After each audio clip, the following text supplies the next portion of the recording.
Ciencias de la Universidad Austral de Chile y quien coordina esta actividad que se llama Encuentros con Ciencia. En nombre de la Facultad de Ciencias, le damos la más cordial bienvenida a Encuentros con Ciencia, Tardes de Cultura, Cerveza y Conversación. Actividad gratuita de divulgación de la ciencia para la comunidad. Queremos que esta tarde se sientan cómodos de participar. La idea es que al final de la presentación generemos un tipo de conversación, que ustedes pregunten y aclaren todas sus dudas. Agradecemos como siempre al Club de la Unión por facilitarnos este bello lugar, a Radio Bio Bio por colaborarnos con la difusión del evento y al Congreso del Futuro y Corfo por apoyarnos durante este año. Informo a quienes quieran recibir la invitación de Encuentros con Ciencia, actividad que realizamos una vez al mes. Los que quieran recibir la invitación directamente en su correo, voy a dejar esta lista para que anoten sus correos electrónicos y la vayan pasando. Hoy contamos con la participación de la doctora Pamela Ehrenfeld, tecnóloga médica, magíster en ciencias, mención patología y doctora en ciencias, mención biología celular y molecular de la Universidad Austral de Chile. Pamela es docente de la Facultad de Medicina e investigadora del proyecto de la Dirección de Investigación y Desarrollo CISNE, que significa Centro Interdisciplinario de Estudios del Sistema Nervioso, cuya línea de investigación se centra en estudiar qué factores favorecen la progresión del cáncer de mama. La expositora ha participado como investigadora responsable y como coinvestigadora de diversos proyectos FONDESI y es coautora de 2 capítulos de libros relacionados con la investigación de cáncer. Esta tarde nos presenta la charla Conversemos sobre cáncer de mama. Los dejo con mis papeles. Gracias. Buenas tardes. Les doy las gracias por la asistencia y quisiera así partir haciendo una aclaración. Tal cual como dice la introducción, no soy médico, no soy especialista, digamos, ni oncóloga ni patóloga, pero estoy dispuesta, digamos, a aclarar las dudas que ustedes tengan, digamos, con respecto a esas áreas en la medida de lo que me sea posible. Básicamente mis conocimientos están más ligados, digamos, al área de la biología celular y molecular con respecto al cáncer y con un foco particular, ¿no es cierto?, en el cáncer de mama. Hablemos de cáncer de mama, ¿no es cierto?, es el título de la charla y para comenzar les puse esta imagen porque normalmente tendemos a tener una confusión con respecto a cuando se nos diagnostica, por ejemplo, una neoplasia. Neo significa nuevo y plasia tejido. Por lo tanto, la neoplasia significa el crecimiento de un tejido nuevo en un tejido, ¿no es cierto?, que ya está consolidado dentro de nuestro organismo. Y esto implica que no necesariamente tiene que ser maligno. Hay neoplasias que son entonces de tipo benigna. Las neoplasias de tipo benigna no son consideradas lo que nosotros coloquialmente denominamos cáncer, sino que son las neoplasias de tipo maligno. Y una de las principales diferencias entre ellas dos es que las neoplasias de tipo benigno tienen un crecimiento que es lento, responden muy poco a los factores, ¿no es cierto?, como factores de crecimiento, otros factores que circulan en nuestro organismo y que pudieran estimular el desarrollo, ¿no es cierto?, de estas neoplasias, lo cual hace que nuestro organismo de alguna manera logre como circunscribirlas. Eso desde el punto de vista después clínico es muy útil porque el médico sabe con mucha certeza dónde se inicia la neoplasia, pero también dónde termina. Entonces normalmente en este tipo de tumores tiene muy buen pronóstico porque basta con extraer o extirpar, ¿no es cierto?, esa zona del tumor y eso favorece la reparación del tejido. No es el caso de las neoplasias malignas.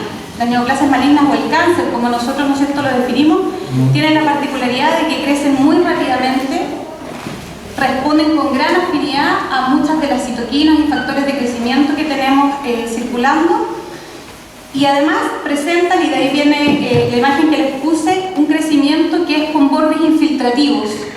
De hecho, ya en el tiempo, ¿no es cierto?, de los griegos, se definió principalmente a estas neoplasias de tipo maligna, ¿no es cierto?, como cáncer, que es un término que tiene justamente, ¿no es cierto?, la palabra griego que significa cangrejo, y que hacía alusión entonces a estos bordes infiltrativos de crecimiento del tumor que se iban, ¿no es cierto?, compenetrando y alojando entonces en el tejido.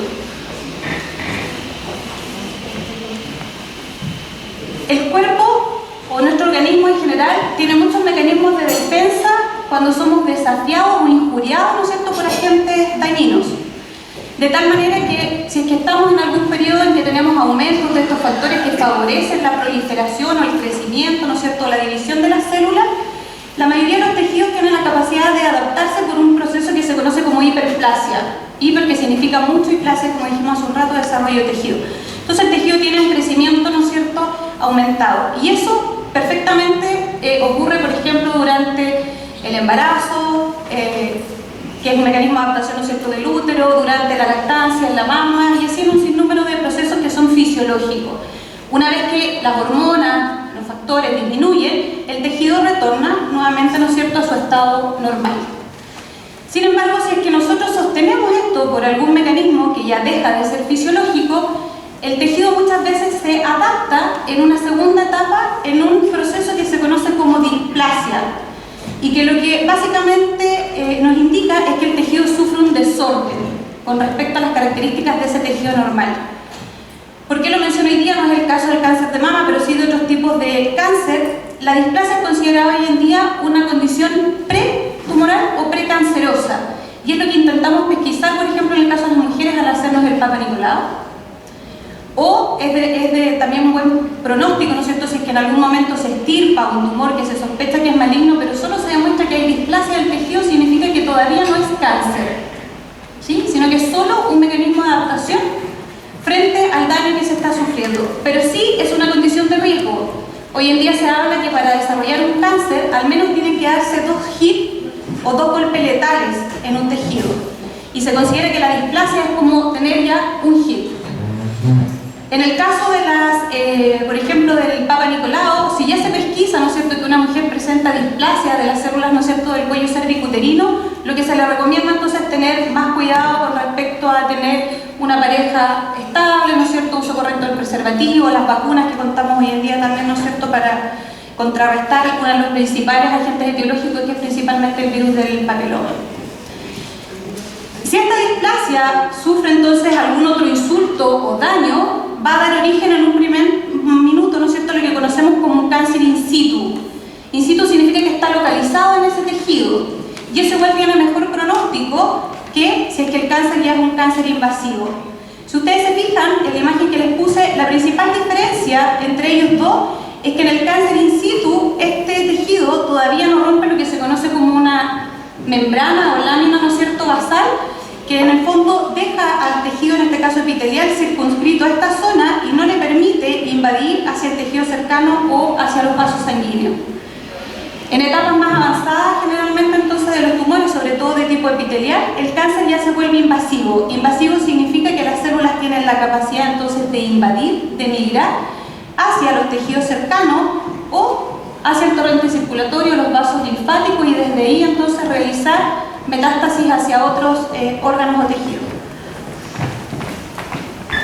¿Por qué el cáncer es una preocupación? Todavía, ¿no es cierto?, actualmente, según las últimas estadísticas del 2012, por la Globocam, se estima que fueron aproximadamente 14,1 millones de nuevos casos a nivel del mundo, y se espera que esta cifra sea más o menos sostenida, ¿no es cierto?, en el tiempo. Y de estos 14,1 millones de casos de cáncer en general, 8,2 millones de personas mueren. O sea, casi el 50%, ¿no es cierto?, de las personas que son diagnosticadas con algún tipo de cáncer, las que fallecen producto de este cáncer. Se anticipa, y esto es lo alarmante, que para el año 2025, 19,3 millones de nuevos casos, ¿no es cierto?, por año van a ser diagnosticados. O sea, mucho más de los 14,1 que es en promedio, ¿no es cierto?, en la actualidad. Y lo que es aún más preocupante, junto con esto, es que 60% de esos nuevos casos se van a concentrar en países, ¿no es cierto?, que tienen menos desarrollo o en los cuales todavía hay menos prevención y menos pesquisa. Y aquí entonces principalmente se hace alusión a África, Asia, Sudamérica y Centroamérica. En Chile particularmente el cáncer es responsable del 21% de las muertes al año. Dentro de los cánceres más comunes a nivel mundial, según esta misma fuente, ¿no es cierto?, cierto?, estadística, vemos que está el cáncer de pulmón y en segundo lugar el cáncer de mama. Luego el cáncer colorectal, el de próstata, el de estómago, que es una preocupación sobre todo, por ejemplo, a nivel de la región, que ha aumentado mucho, ¿no es cierto?, el cáncer gástrico, seguido del cáncer de hígado y finalmente el cáncer de cuello cervicuterino. Todos los otros demás tipos de cáncer se engloban en este otro 40%. De estos cánceres más comunes, si ahora vamos a la tasa de mortalidad por cada uno de ellos, vemos que la mayoría de las personas fallece de cáncer de pulmón o de cáncer hepático, el cáncer de estómago, el cáncer colorectal y el cáncer de mama está en quinto lugar dentro de estos. Eso es porque básicamente se ha avanzado mucho en tres puntos que son importantes. Primero, lo que tiene que ver, ¿no es cierto?, con la prevención, educar a la población de tal manera, ¿no es cierto?, de prevenir la presentación de esta patología. La pesquisa precoz. Los tratamientos también hoy en día están mucho más dirigidos o focalizados porque conocemos mejor la biología y cómo se comportan principalmente, ¿no es cierto?, las células del cáncer de mama. Que dicho sea de paso, antiguamente era considerada una enfermedad única, hoy en día sabemos que el cáncer de mama en realidad es un conjunto de enfermedades, lo cual hace de alguna manera un poco complejo, ¿no es cierto?, su diagnóstico certero y luego su enfoque terapéutico, ¿no es cierto?, de manera correcta. Vemos en general que en las mujeres la principal causa de muerte por cáncer es el cáncer de mama, afectando, ¿no es cierto?, a casi un 14% del total de nuestro género. Ahora, ¿qué es lo preocupante para el cáncer de mama y también para otros tipos de cáncer? Que si nosotros estudiamos y vemos, ¿no es cierto?, la estadística con respecto a la incidencia que tiene la herencia genética en el desarrollo de estas neoplasias, es solo un 15%. O sea, solo un 15%, y en el caso del cáncer de mama es aún menos, se habla del 8 al 10, porque esto está visto así como un global, ¿no es cierto?, para todos los cánceres.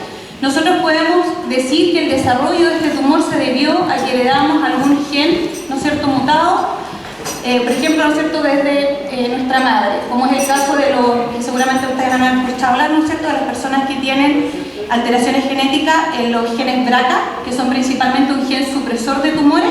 El caso más conocido es el caso de la Angelina Jolie, ¿no es cierto?, porque ella tenía presencia de estos genes mutados, tiene el antecedente familiar, ¿no es cierto?, de su madre que había padecido también de cáncer de mama, y entonces en ese caso ella decidió, ¿no es cierto?, realizarse una mastectomía general, ¿no es cierto?, radical, por la fuerte probabilidad, ¿no es cierto?, que tenía de desarrollar un tumor.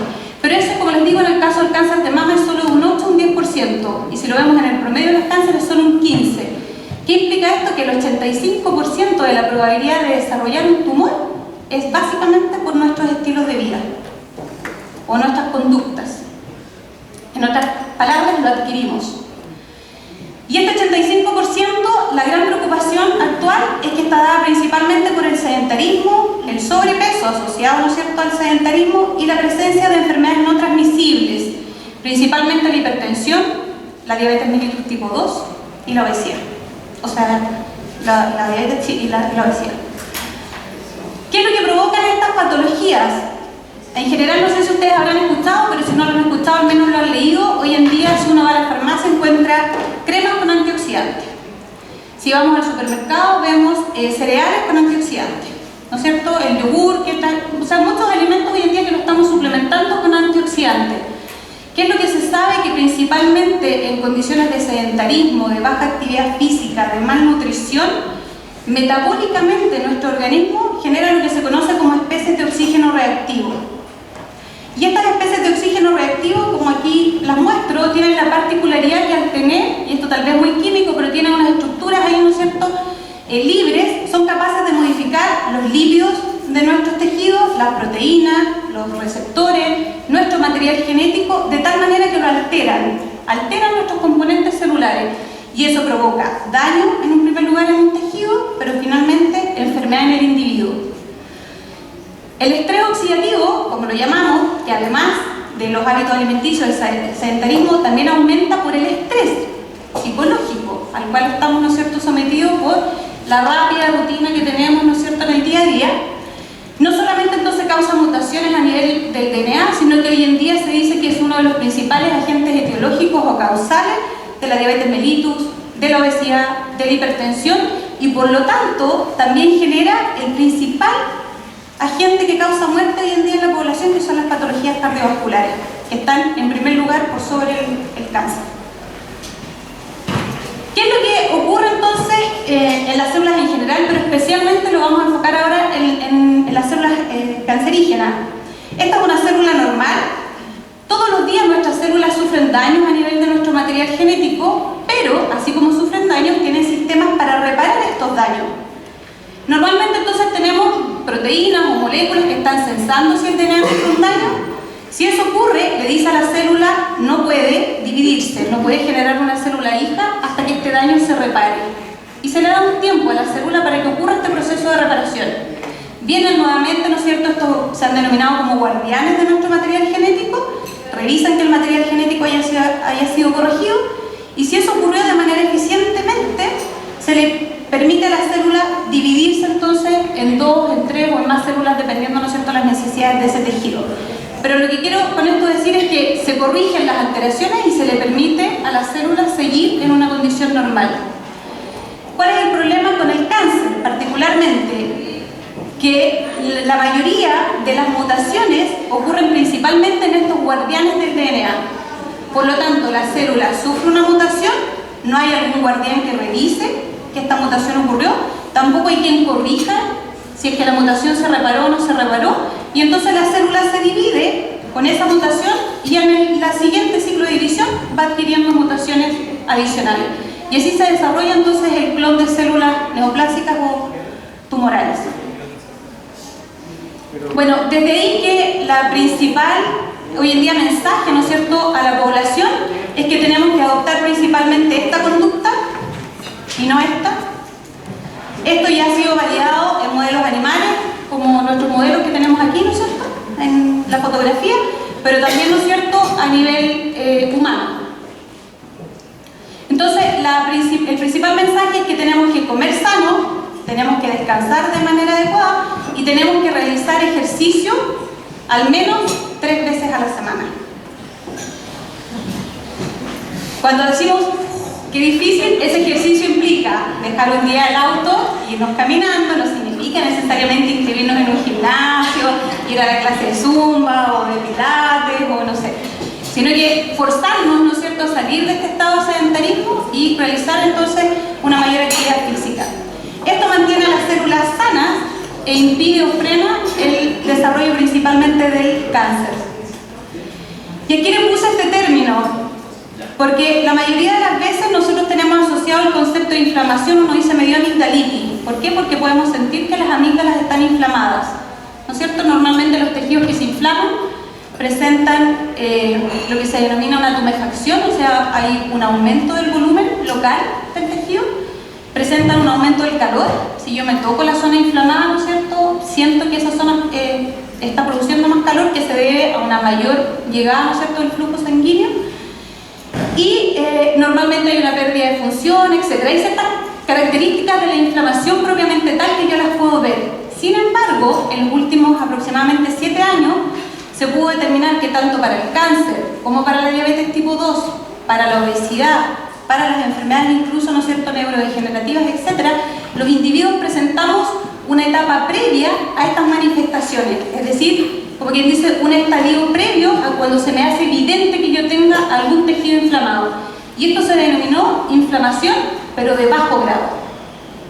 Es decir, no alcanzo a ver, pero yo ya estoy inflamado.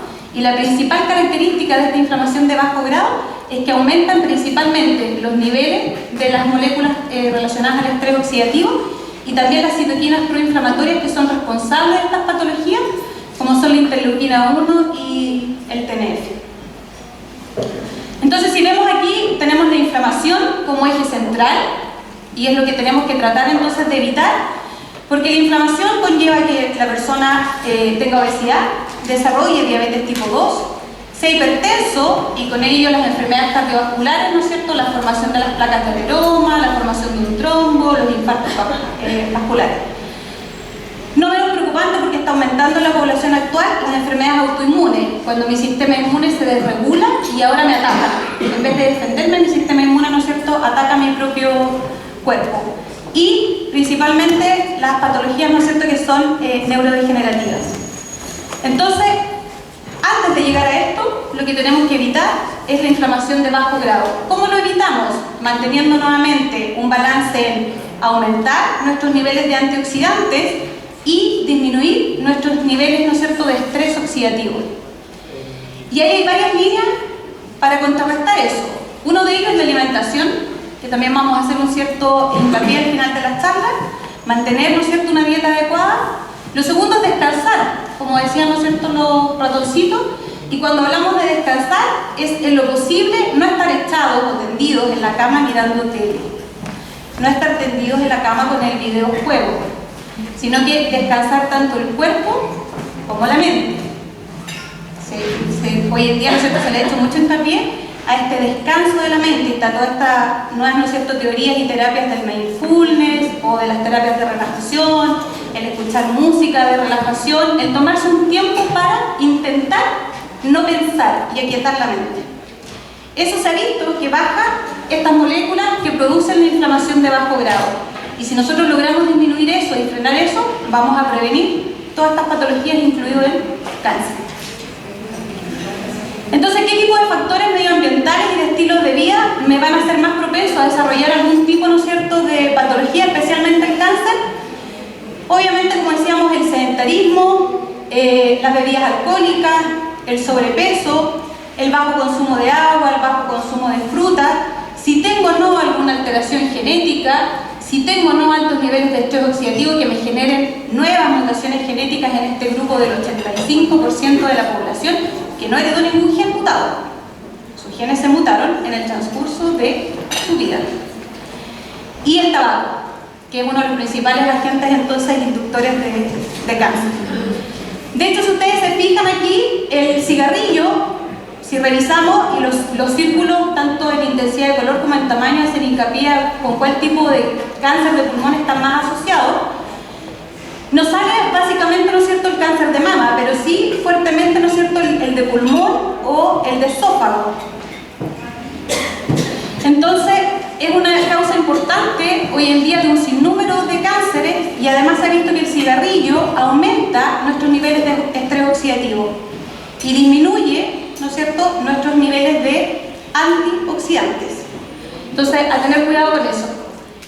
El consumo de bebidas alcohólicas y principalmente en el consumo de bebidas alcohólicas lo que tenemos y que nosotros tendemos a asociar es que hemos escuchado en general en la televisión y tal vez haya una mala información que si bebemos vino está todo bien y muchos, ¿no es cierto?, de alguna manera nos auto-perdonamos o nos autoconvencemos de que no nos estamos tomando un pisco sour, sino que nos estamos tomando una copa de vino, por lo tanto tenemos todo el tema del daño del alcohol controlado, tanto por el cáncer hepático o la cirrosis hepática, ¿no es cierto?, como por los distintos otros tipos de cáncer. Sin embargo, todos los estudios demuestran con respecto al vino que solo cae en esa condición si es que la persona consume máximo 3 copas de vino a la semana y si ese vino es un vino que haya sido estudiado, ¿no es cierto?, que tiene altos niveles de flavonoides y que tiene altos niveles del resveratrol, que es la molécula principalmente que tiene las propiedades antioxidantes y antiinflamatorias. A Dios gracias, los vinos chilenos cumplen con muchas de estas, se acomoda todo el mar,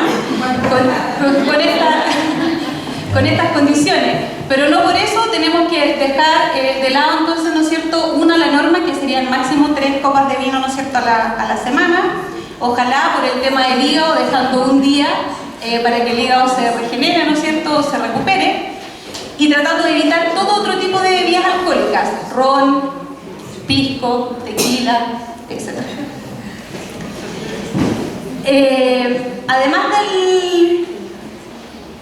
Además del alcohol, mencionábamos también, ¿no es cierto?, la obesidad. Y con respecto a la obesidad, básicamente lo que se ha visto es que el problema, ¿quién lo tiene? No lo tiene la persona que es ligeramente, ¿no es cierto?, lo que hemos denominado como obesidad pareja, sino que la principal complicación está en la obesidad visceral. Por lo tanto, ahí también nos engañamos porque muchas veces la gente dice, no, pero yo estoy bien de peso, o yo no me veo tan mal, pero como le llamamos, ¿no es cierto?, reumático, esta acumulación de grasa que tenemos en la zona abdominal, es la que principalmente nos va a causar todo este otro tipo de patología. ¿Y por qué? Se ha visto que esta obesidad, no la de las piernas, no la de los brazos, ¿sí?, no la del resto de nuestro cuerpo, sino que la que se ubica aquí, favorece principalmente la llegada de células inflamatorias a esta zona. Y esas células inflamatorias aumentan estos niveles de citoquinas que conversábamos hace un rato y por lo tanto generan inflamación, lo que se conoce hoy en día como esta inflamación de bajo grado, o en otras palabras, ok, estoy a un paso de ser obeso, estoy a un paso de ser diabético, estoy a un paso de desarrollar algún tipo de cáncer. Entonces hay que cuidar, ¿no es cierto?, este tipo de obesidad. Con respecto al cáncer de mama, y que no deja de ser preocupante, es este tejido el que aumenta los niveles de estrógeno. Y como ya sabemos, el tejido mamario responde a estrógeno. Entonces, si nosotros le damos a la glándula mamaria, como veíamos al principio, una sobreestimulación, en algún momento va a sufrir esta hiperplasia que comentábamos, solamente va a aumentar de tamaño, pero si yo la estoy estimulando, hago que su ciclo de división aumente.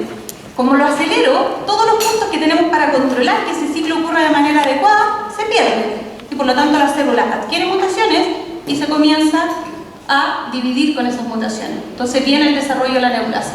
Si lo llevamos al otro caso, si yo ya tenía un tumor, pero ese tumor es pequeñito, pero empiezo a subir de peso, engordar, no hago ejercicio, no llevo una dieta adecuada, ese tumor ahora progresa más rápidamente.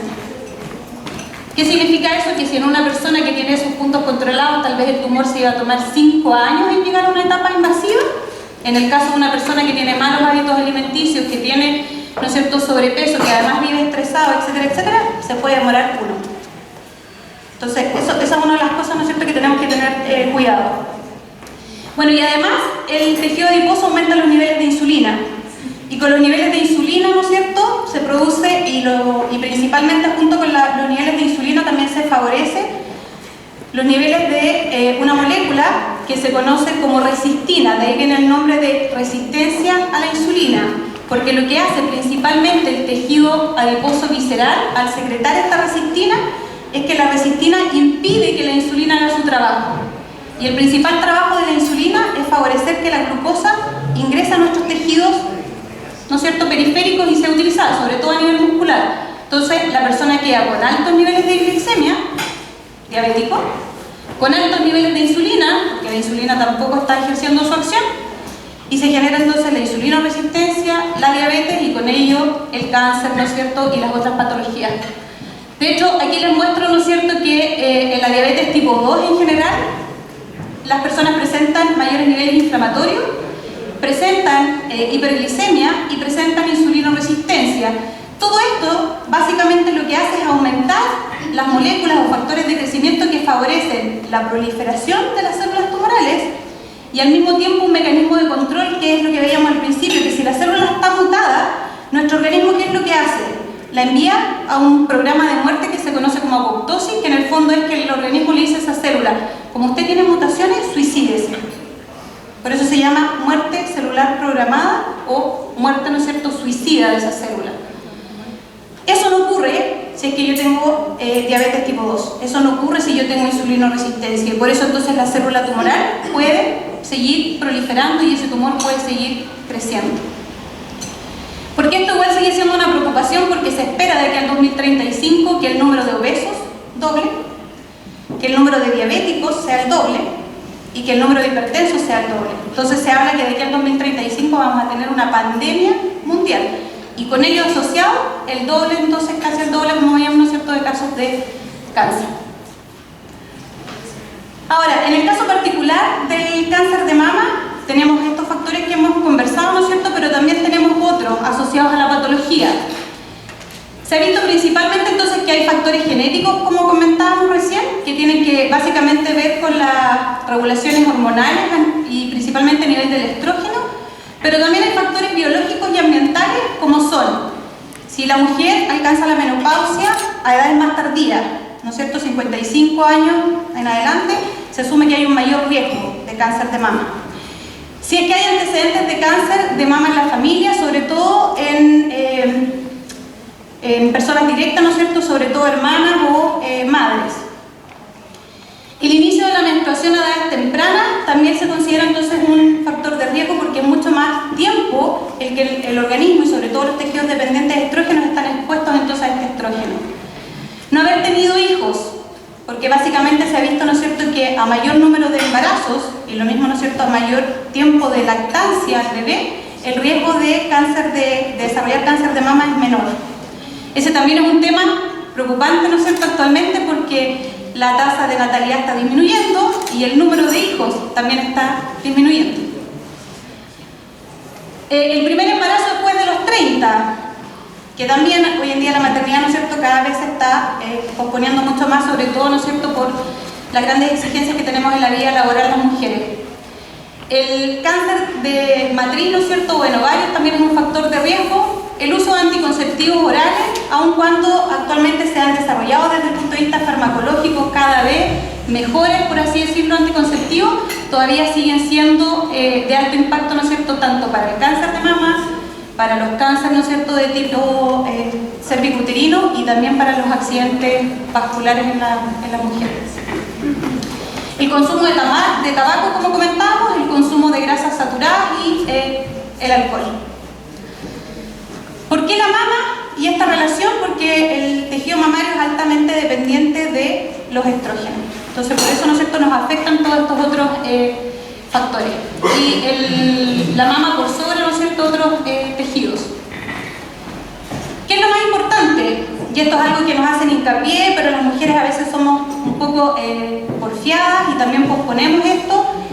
Antiguamente, y no tanto hace 5 años atrás, se hablaban que la primera pesquisa mediante mamografía, ¿no es cierto?, o ecografía mamaria, debía hacerse pasados los 50. Hoy en día la Organización Mundial de la Salud recomienda que esto sea ya a partir de los 40 años, siempre y cuando no hayan antecedentes de cáncer en esa mujer, ¿no es cierto?, en su grupo familiar. Entonces, la examinación anual, desde los 40 años en adelante, y también aquí, si es que hay algún clínico, podemos entrar a discrepar después, pero hay algunos médicos que dicen que basta solo con la mamografía, hay otros que dicen que basta solo con hacerse la eco. Bueno, todos los estudios científicos, ¿no es cierto?, y las validaciones científicas demuestran que este método es un método de detección temprana, que evita o ha evitado y ha hecho que disminuya, como veíamos, a un quinto o sexto lugar el hecho de que una mujer muera por cáncer de mama en la medida que se realicen ambos, porque muchas veces la mamografía no logra pesquisar, sobre todo en las mujeres que tienen un tejido mamario muy denso, tumores que son muy pequeños, y eso sí pudiesen pesquisarse, ¿no es cierto?, con la eco, o al revés. La eco también a veces lo que pesquisa son la formación de quistes que son benignos, ¿no es cierto?, y que pudieran alertar o angustiar a la persona de que tiene un probable tumor, pero que luego es descartado entonces con la mamografía. Entonces tienen que ser ambos exámenes, y idealmente, ¿no es cierto?, una vez al año.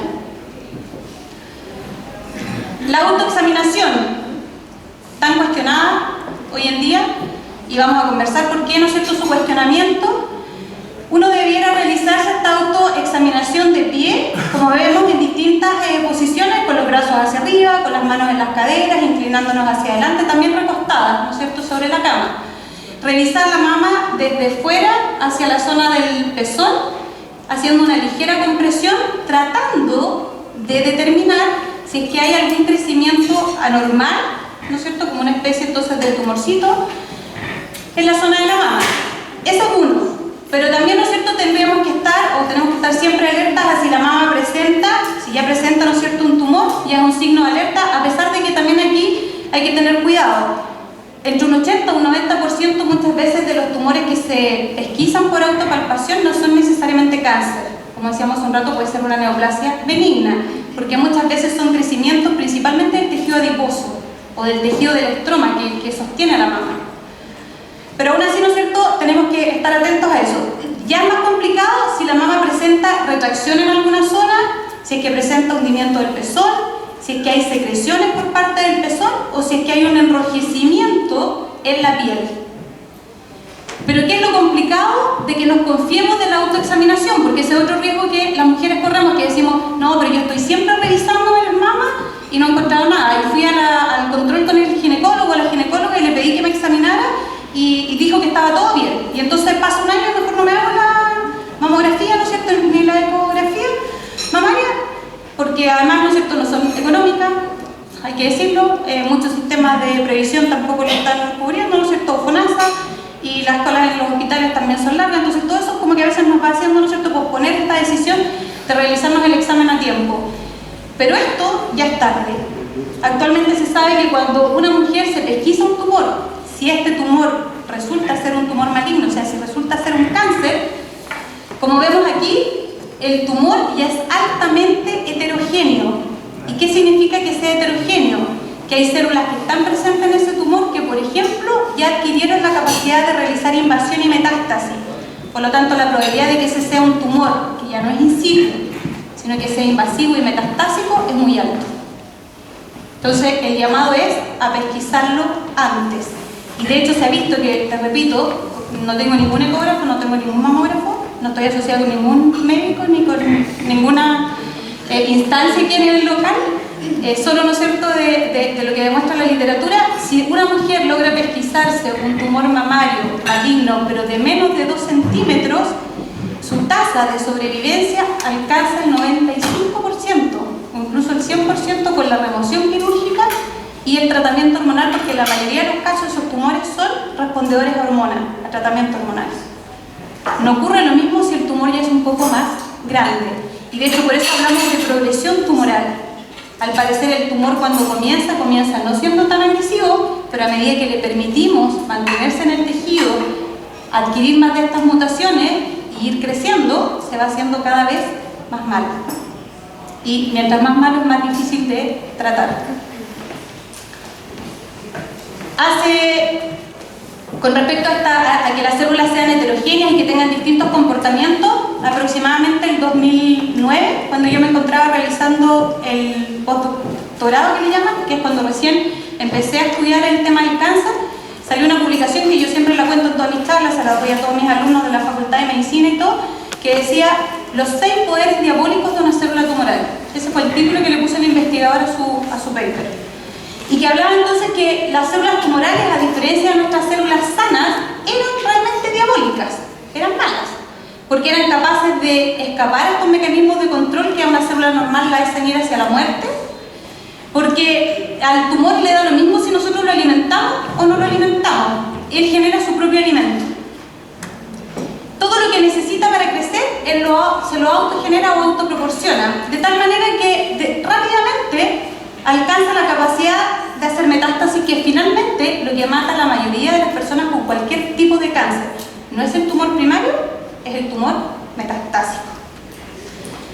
Y también estos 6 poderes diabólicos permitían, ¿no es cierto?, de alguna manera explicar por qué algunas personas presentaban una combinación de tal vez 3 o 4 de estos poderes y una mejor respuesta al tratamiento, y habían otros que presentaban estos 6 poderes y por lo tanto una peor respuesta al tratamiento.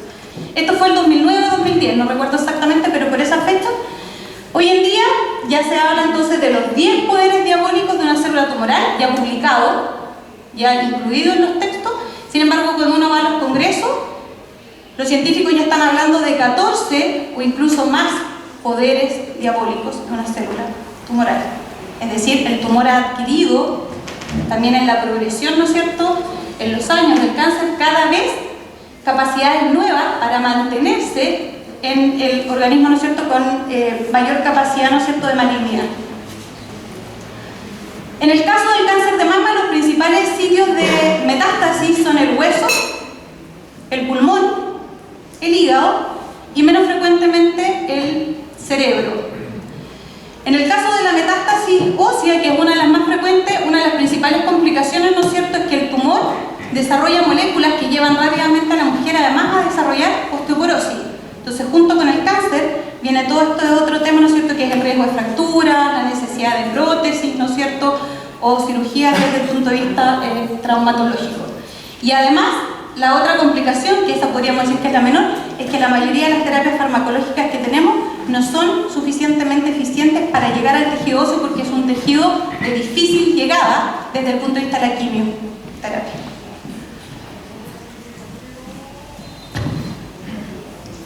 Les comentaba hace un rato que el cáncer de mama es considerado una enfermedad heterogénea, es altamente compleja. Si nosotros quisiéramos poder, ¿no es cierto?, de alguna manera describir cómo se genera, podemos decir que básicamente hay dos tipos más frecuentes que son los que afectan principalmente, ¿no es cierto?, al ducto, que es lo que nosotros conocemos como el conducto por donde baja la leche, ¿no es cierto?, desde la glándula donde se genera la leche, que serían, ¿no es cierto?, los lobulillos principalmente. Por el ducto llegan hasta la zona entonces del pezón. Entonces este carcinoma ductal es uno de los más frecuentes en las mujeres y puede estar in situ, que es lo que veíamos hace un rato, está localizado entonces principalmente, ¿no es cierto?, en el ducto, o ser invasor, es decir, cuando el invasor ya escapó del ducto y llegó al tejido que está circundante, que principalmente entonces es el tejido adiposo, lo más frecuente. Después está el carcinoma, ¿no es cierto?, lobular, que es el que se genera entonces principalmente en los lobulillos, que son donde se produce, ¿no es cierto?, la leche, en estas glándulas donde se produce la leche, que también puede ser in situ, que tiene mejor pronóstico, ¿no es cierto?, o invasor. O sea, nuevamente cuando es invasor se infiltra entonces hacia el tejido adiposo. Y después hay otros tipos, que no los vamos a entrar hoy día a conversar, que son menos frecuentes, pero que pueden afectar principalmente o al tejido, ¿no es cierto?, estromal principalmente, o al tejido adiposo. La principal complicación con estos otros tipos de cáncer es que en general tienen menos probabilidades de terapia y por lo tanto tienen peor pronóstico. Pero al mismo tiempo, a Dios gracias, a la fecha, son los menos frecuentes en las mujeres que son afectadas por un cáncer de mama. Valdivia y nuestra región, lamentablemente presentamos las incidencias más altas a nivel de Chile en cáncer de mama. Esto según el último estudio publicado, ¿no es cierto?, el 2011, y que básicamente evalúa las estadísticas entre el 2006 y el 2008. De hecho, eso ligeramente, ¿no es cierto?, se ha mantenido. Y si nosotros analizamos el tipo de cáncer en Chile, la mayoría de ellos son, como decíamos, ¿no es cierto?, de este tipo lobulillar o ductal, y que al mismo tiempo son considerados respondedores a hormonas. ¿Por qué? Porque presentan o el receptor de estrógeno o el receptor de progesterona. Y esto permite entonces que las mujeres sean tratadas principalmente con drogas, ¿no es cierto?, como el tamoxifeno, que es un bloqueador del receptor de estrógeno o del efecto del estrógeno sobre el tejido mamario. Sin complicaciones, como que se ha visto, ¿no es cierto?, que el tamoxifeno igual ejerce toxicidad en otros tejidos y, por ejemplo, hay una fuerte asociación entre el tratamiento con tamoxifeno y la posibilidad de desarrollar cáncer, ¿no es cierto?, cervicuterino. ¿Qué es lo que se hace actualmente para poder entonces de alguna manera tener un mejor tratamiento para este cáncer que es tan complicado? Se realizan estudios a nivel de biología molecular y a nivel celular. Esto significa que se toma parte de la biopsia, ¿no es cierto?, del tumor de la paciente y se estudia cuáles son las moléculas, las proteínas que se están expresando en ese tejido, y eso ha permitido hacer una clasificación que ya no es solo decir si el tumor es estrógeno positivo o estrógeno negativo, como era antiguamente. Como les decía hace un rato, si es estrógeno positivo tenemos el tamoxifeno como tratamiento. Si el tumor era receptor de estrógeno negativo, ya no tenemos el tamoxifeno como tratamiento. Y de hecho ese tumor tiene menos probabilidades de tratamiento y son los con peor pronóstico, ¿no es cierto?, actualmente.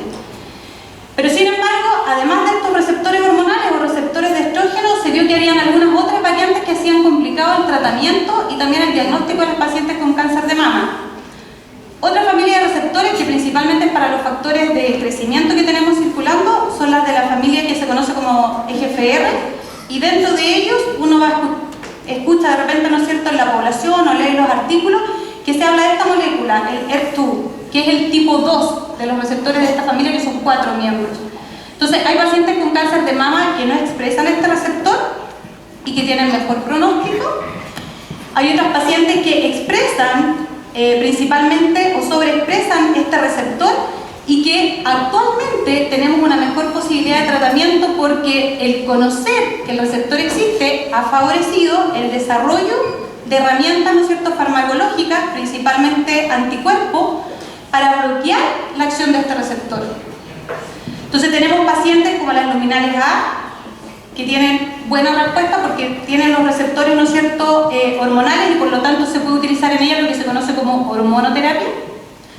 Están las pacientes que se clasifican hoy en día como luminales B, que además de tener los receptores hormonales y poder utilizarse el tamoxifeno, Yo puedo utilizar, si es que expresan o no el HER2, este anticuerpo monoclonal en su tratamiento, o sea, más de un tratamiento para lograr destruir ese tumor. Si es que no tienen los receptores hormonales, pero expresan este receptor, nuevamente tiene mejor pronóstico porque igual puedo utilizar el anticuerpo monoclonal para tratarla, pero después tenemos un grupo que se conoce como triple negativo, que es la deuda grande que tenemos, ¿no es cierto?, con el cáncer de mama, tanto a nivel, ¿no es cierto?, de la ciencia básica, como también, ¿no es cierto?, en lo que tiene que ver con el desarrollo farmacológico y otro, y es que no hemos encontrado para las pacientes que son triple negativos ninguna opción terapéutica.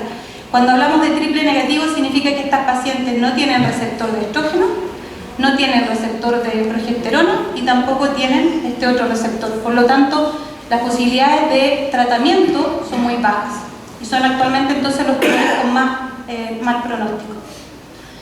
Y eso se complejiza aún más en los últimos años, no vamos a entrar en esto, pero de estos 4 tipos así como moleculares de clasificación, se ha visto que en realidad pueden ser 6 o 8. Lo bueno de conocerlo es que podemos hacer lo que se conoce hoy en día como una terapia personalizada. Y eso es lo que se busca hacer, estudiarle a la paciente el tumor y poder decir por las características de su tumor, este es el mejor enfoque terapéutico para ella. Si tiene receptores hormonales, voy a utilizar las estrategias que tengo contra esos receptores hormonales. Si tiene este HER2, voy a utilizar el anticuerpo monoclonal que está entonces para ese tratamiento y así.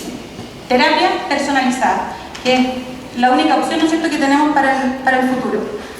Ahora, desde el punto de vista del tratamiento, no es lo único porque es complejo y depende no solamente entonces de estos parámetros moleculares, ¿no es cierto?, sino que también depende de características como el tamaño del tumor, como conversamos hace un rato, si el tumor es más pequeño, tiene mejor opción de tratamiento porque la remoción quirúrgica ya es una buena opción, más la radioterapia.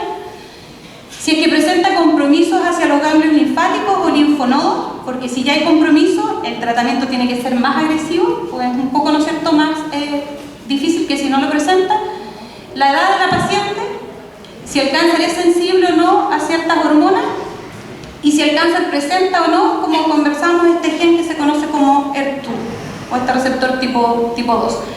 Pero en términos generales, el tratamiento entonces va hacia la cirugía, la radioterapia, la quimioterapia, la hormonoterapia y finalmente, en los últimos años, lo que se conoce como la terapia biológica, el poder utilizar estos inhibidores de la acción de ciertos receptores o estos anticuerpos que bloquean también la acción de estos receptores. Entonces ahí vemos que en general, ¿no es cierto?, importa el tamaño del tumor, como conversamos, y que está in situ y es muy pequeño, como menor de 2 centímetros. En una escala intermedia están aquellos tumores que presentan de 2 a 5 centímetros y mayor de 5 centímetros, ¿no es cierto?, ya tiene entonces un peor pronóstico. La presencia o asociación de células tumorales que hayan afectado los ganglios linfáticos, también, si hay ausencia, tiene mejor pronóstico que si es que tiene de 1 a 3 afectados o más de 10, por ejemplo. Porque una de las principales vías de diseminación del cáncer de mama es justamente la vía linfática. Y eso implica una mayor probabilidad entonces de desarrollar metástasis, como conversamos, hacia los tejidos diana o tejidos blancos, como son el hueso, el pulmón, ¿no es cierto?, el hígado y el cerebro. Y para atacar el tumor, entonces está la cirugía, la radioterapia, ¿no es cierto?, la terapia hormonal, que es básicamente este tratamiento con tamoxifeno, que bloquea la acción de los estrógenos, o también en las mujeres posmenopáusicas están lo que se conocen como inhibidores de aromatasa, que lo que hacen es que en todos nuestros tejidos bloquean la producción de estrógenos. Entonces, si hay menos estrógenos circulantes, hay menos acciones de esos estrógenos en nuestro organismo. Y después la quimioterapia, que son básicamente entonces fármacos que lo que van a hacer es impedir la reproducción o proliferación de las células tumorales. ¿Qué es lo más importante para mí hoy día? Es que nos quede claro, que tomemos conciencia, como vemos en esta imagen, que el cáncer entonces está principalmente dado, como comentamos hace un rato, por el exceso de consumo de grasas trans, por el consumo que tenemos un tanto adictivo de las cosas fritas, el barbecue, sobre todo aquí en el sur, la carnecita a la parrilla, el fin de semana, la parrillada, el asado al palo. El café y el alcohol en exceso, y cuando hablamos de este café también hay que tener cuidado porque el café de tarro, y esto sin dar marca, es altamente nocivo, ¿no es cierto? Si vamos a consumir café o el café es algo indispensable en la dieta, tratar de que este sea un café de buena calidad, en lo posible, ¿no es cierto?, un café de grano, y aún así no abusar del café. El alcohol, como comentamos, sobre todo los alcoholes que tienen mayor grado etílico. Los azúcares, lo mismo, el chocolate y sobre todo, ¿no es cierto?, los chocolates que tienen altos niveles de azúcares, los pasteles y todo lo que los cereales que tienen una cantidad de azúcar no menor. Las dietas con alto consumo de sal y por sobre todo entonces el exceso de calorías. Si ustedes se fijan, entre la obesidad, el consumo de alcohol, nuestros hábitos alimenticios, tenemos aproximadamente el 70% de riesgo de desarrollar un cáncer. Solo con esos factores. Y la preocupación es que según la Organización Mundial de la Salud y el Fondo Internacional para la Investigación, ¿no es cierto?, en el cáncer, aproximadamente de un 30 a un 40% de la mayoría de la presencia, ¿no es cierto?, de cánceres malignos se deben a esta mala alimentación. Y de esos, un 15 a un 20% son en personas que tienen sobrepeso, al menos, u obesidad. ¿Qué es lo que podemos hacer desde el punto de vista nutricional o lo que se considera hoy en día una dieta anticáncer? Les puse esta imagen, pero también les voy a pedir que tengan cuidado, porque si uno googlea, de hecho está, ¿no es cierto?, sacada de Google, por eso les digo que tengan cuidado, uno encuentra millones de libros y testimonios y gente que dice que encontró la dieta anticáncer y publican un libro y la gente entonces compra el libro y trata de seguir esa dieta, etcétera, etcétera, pero muchos de ellos no tienen validación científica. ¿Qué implica esto? No han sido de alguna manera, ¿no es cierto?, estudiados ni siquiera en modelos animales, como para poder decir que efectivamente esas dietas, al menos, ¿no es cierto?, van a poder de alguna forma, en algún grado, ser traspasadas, ¿no es cierto?, a los humanos. Dentro de los consejos entonces están el consumo del brócoli, el té verde, la cúrcuma, las setas, el aceite de oliva, frutos, ¿no es cierto?, como los damascos, los duraznos, las ciruelas, los tomates, aquí hay toda una discusión si con cáscara o sin cáscara, ¿no es cierto?, el chocolate, los berries, la cebolla y el ajo. Nada nuevo, como les puse ahí. De hecho ya Hipócrates, ¿no es cierto?, que es el padre de la medicina moderna, dijo en su tiempo: deja que tu comida sea tu medicina y tu medicina sea finalmente tu comida. Con esto, tampoco lo que queremos decir, porque no quiero pelear con ninguno de mis colegas que son médicos, realmente, ¿no es cierto?, es que una persona con cáncer pueda dejar de utilizar, ¿no es cierto?, la hormonoterapia o la quimioterapia o la radioterapia o la opción quirúrgica. Pero sí la dieta es fundamental en la etapa de prevención, y si una persona ya, Dios lo quiera, diagnosticada con cáncer, es importante para frenar la progresión del tumor. Yo puedo hacer entonces que ese tumor de alguna manera se haga más respondedor a la quimioterapia o a la radio y que progrese de manera más lenta. Esto implica mayor tasa de sobrevida. En vez de 6 meses, en vez de un año, 5, 10. ¿Qué es lo que sí está demostrado? Con evidencia científica, el té verde. Hay un sinnúmero de estudios, ¿no es cierto?, científicos que demuestran que el té verde tiene propiedades antitumorales, hace que las células de distintos tipos de tumor, entre ellos el de mama, vayan hacia la apoptosis. Evidencia científica. La cúrcuma, yo creo que es de lo que más trabajos hay. Sin embargo, en Chile es un hábito que estamos recién empezando a adquirir, esto de agregar, ¿no es cierto?, cúrcumas a las comidas. Y también hay que tener cuidado porque tenemos una alta incidencia local de cáncer gástrico. Entonces esto tampoco implica llegar a consumir a la casa grandes cantidades de cúrcuma, ¿sí? Se supone que tiene que ser un consumo, aproximadamente los estudios demuestran que podría funcionar con 3 veces a la semana. Y idealmente no consumirla en polvo o ya procesada, sino que la que se vende, ¿no es cierto?, no en la farmacia, en la frutería. Otro que está recién incorporándose y que está llegando a Valdivia, el Golden Berry. No sé si ya lo han visto, ¿no es cierto?, en los supermercados. Este fruto se ha demostrado que tiene efectos, ¿no es cierto?, para contrarrestar principalmente distintos tipos de células tumorales, tanto del cáncer oral, del cáncer de mama, como también, ¿no es cierto?, del cáncer de pulmón y el cáncer de ovario. Las propiedades no están solo en el fruto, sino que también están en el capullo que se ha visto que es muy útil, ¿no es cierto?, hacerle una infusión, incluso en el tallo. El jengibre, que también, ¿no es cierto?, desgracia estamos consumiendo más en los últimos años, ¿no es cierto?, en la población, y que hay numerosa evidencia científica, más de 390 artículos así en una búsqueda rápida en PubMed, que demuestran entonces que el consumo de jengibre puede ir desde la prevención del cáncer hasta el arresto, ¿no es cierto?, y muerte celular, sobre todo, y esto lo que encontré más interesante al preparar esta charla, porque es una publicación ahora del 2007, se demostró que es capaz de matar las células de cáncer triple negativo. Y como les decía yo hace un rato, esa es una deuda pendiente que tenemos con ese tipo particular de tumores, que si bien es cierto no es tan frecuente como los otros, pero actualmente no tenemos terapia. Entonces tal vez el estudio, por ejemplo, de finalmente cuál es el compuesto activo del jengibre que tiene estas propiedades, ¿no es cierto?, tóxicas para la célula, puede ser de gran utilidad. Y finalmente el ejercicio regular, como comentábamos. Se ha visto, ¿no es cierto?, que ejercitarnos regularmente 3 veces a la semana por al menos 30 minutos, especialmente, ¿no es cierto?, con ejercicios más bien de tipo aeróbico, caminar, nadar, correr, caminata rápida, etc., bicicleta, reduce en un 21 o un 34% el cáncer de colon, en un 25% el cáncer de mama, en un 35% disminuye el riesgo de cáncer endometrial, en un 10% en los hombres el cáncer de próstata y entre un 20 y un 50% el riesgo de cáncer pulmonar.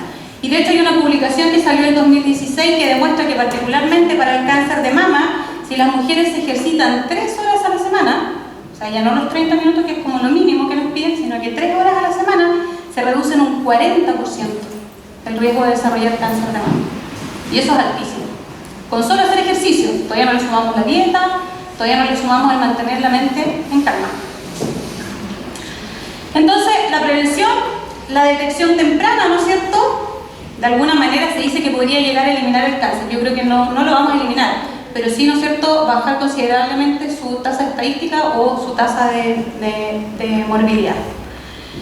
Y a manera rápida, solo para comentarles qué es lo que hacemos nosotros en el laboratorio. ¿Por qué? Porque en algún momento vamos a llegar a pedirle, ¿no es cierto?, la ayuda a la comunidad. En los últimos 4 o 5 años estamos interesados en estas moléculas que se conocen como calicreínas. No sé si alguno de ustedes conoce, pero al menos veo un par de hombres aquí.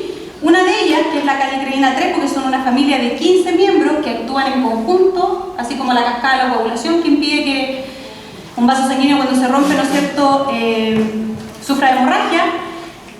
Estas calicreínas, la más estudiada es la calicreína 3, que se conoce como el antígeno prostático y que ha sido el único biomarcador disponible para el diagnóstico, aun cuando no es 100% certero, ¿no es cierto?, del cáncer de próstata.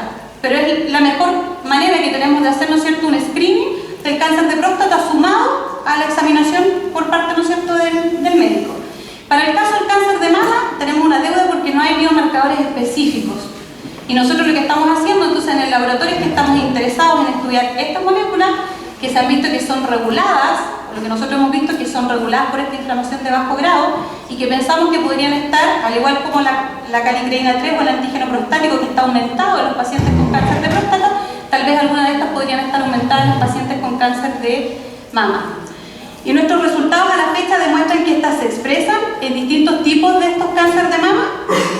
Lo hemos visto fuertemente expresada en biopsias, ¿no es cierto?, de pacientes que han sido, mujeres, ¿no es cierto?, que han sido diagnosticadas con este tipo de cáncer.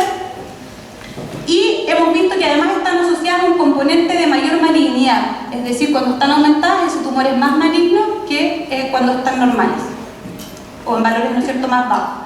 Y por lo tanto nosotros pensamos que muchas de ellas que promueven el crecimiento y la invasión del cáncer de mama, en particular in vitro en el laboratorio, que es lo que estamos estudiando, podrían ser buenos biomarcadores. Y el hospital nos acaba de dar el consentimiento. Ahora nos falta reclutar a las pacientes, pero al menos ya tenemos el consentimiento por parte, ¿no es cierto?, de los oncólogos en el hospital y del hospital base y el comité de ética para poder solicitar a las pacientes muestras de suero y ver si realmente estas calecas podrían ser útiles, ¿no es cierto?, como biomarcadores para la detección temprana del cáncer de mama y también para poder de alguna manera ayudarle a los oncólogos, ¿no es cierto?, a predecir cómo es el comportamiento de las células frente a las terapias, si ese tumor está progresando más rápidamente o menos rápidamente. Bueno, y finalmente agradecer al equipo del laboratorio, somos poquitos pero buenos, y a todos ustedes por su disponibilidad a escucharme.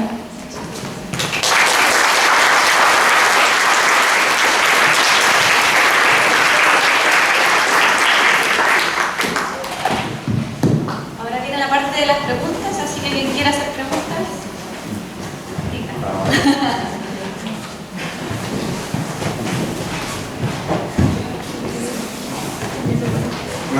Hola. Se habla del cáncer de mama, obviamente, pero lo que a lo mejor algunos han visto en televisión que también el hombre puede ser susceptible al cáncer de mama. Entonces ahí te quería preguntar, ¿han hecho estudios también que se han preocupado de este tema? Porque siempre el hombre se preocupa del prostático, que es lo más común. Pero vienen programas varios meses ya con chicos, cabros jóvenes. Entonces ahí, ¿cómo actúa el hombre? Ya que la mujer, claro, tiene sus hormonas, el hombre también, para los que no saben, y tú corriges, el hombre obviamente también tiene un grado de hormonas que las mujeres la tienen en un mayor porcentaje. Entonces no sé si me entendiste, digamos, la pregunta. Sí, si bien es cierto. ¿Tiene incidencia, digamos, el tema de las hormonas también en el hombre? Sí, también tiene incidencia y también se ha visto que hay asociación con esta inflamación de bajo grado y con estos cambios hormonales.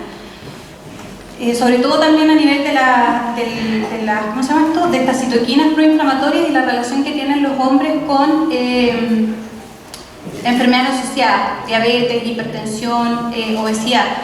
No hay tantos estudios con respecto al cáncer de mama en hombres porque la incidencia es baja, pero sí llama la atención que se están reportando, al igual que en las mujeres, mayor número de casos, por ejemplo, y a edad más temprana. Antiguamente el cáncer de mama era una enfermedad que recién tenía que preocuparle a las mujeres entre los 55 y los 65 años.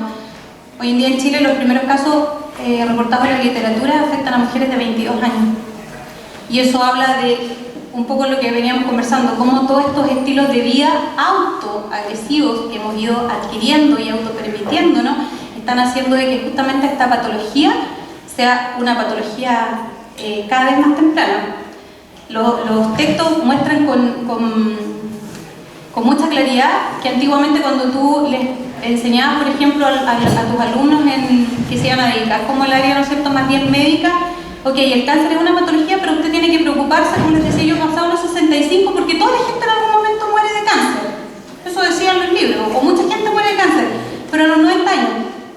Y se asociaba entonces principalmente que a medida que la célula envejecía, todos estos sistemas de reparación, producto del envejecimiento celular, se veían afectados. Entonces la célula comenzaba a acumular las mutaciones y desarrollaba, con los años, los 85, 90 años, algún tipo de tumor que tal vez le causaba la muerte, y esto eran evidencias post-mortem, de que finalmente el paciente, ¿no es cierto?, tenía un tumor. Y eso tiene alguna lógica, si nosotros lo vemos del sistema, ¿no es cierto?, de cómo envejece la célula y cómo va perdiendo esta capacidad de autorrepararse. Pero no podemos decir que una persona de 22 años tiene células con envejecimiento. O sea, nosotros estamos haciendo que nuestras células envejezcan a temprana edad y que pierdan esta capacidad de repararse. Bueno, perdón, lo otro, tú decías que era parte de la herencia, pero puede ser al revés, que una persona que tiene la tendencia por herencia a desarrollar el cáncer se pueda mutar sus genes como para su descendencia no tenerla. ¿Hay estudios? Porque, ¿Para su descendencia no tenerla? sí, porque abuela, madre con cáncer, al tiro, el caso de Angelina Jolie, la hija va a tener cáncer y... O sea, tiene una alta probabilidad. Claro, pero hay estudios o tratamientos para poder generar el cambio del gen, cosa que en algún momento digamos, no sé cómo llamarla, de la descendencia se corte eso y se revierta. No hay terapia génica todavía para poder corregir las mutaciones. No tenemos cómo desmutarlas. O sea, siempre hay creciendo.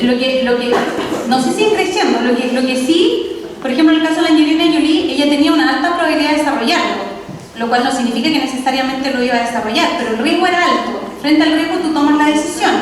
Tal vez en el caso de ella, sin realizarse la mastectomía y tal vez teniendo cuidado solamente de no tener obesidad, que claramente no tiene, ¿no es cierto?, otras medidas de control, podría no haberlo desarrollado. Pero también hay que tener ojo en eso, porque cuando hablamos hace un rato del estos sistemas de reparación que tiene la célula o estos sistemas antioxidantes, y también es una preocupación en la población actual, estamos muy enfocados solamente en la obesidad, y que fue lo que yo también le hice más hincapié hoy en día aquí, porque es lo que más tenemos. Pero también tenemos un grupo de adolescentes hoy en día que están con el tema de la anorexia y de la bulimia, el otro extremo, ¿no es cierto? Tenemos la obesidad y tenemos el otro extremo.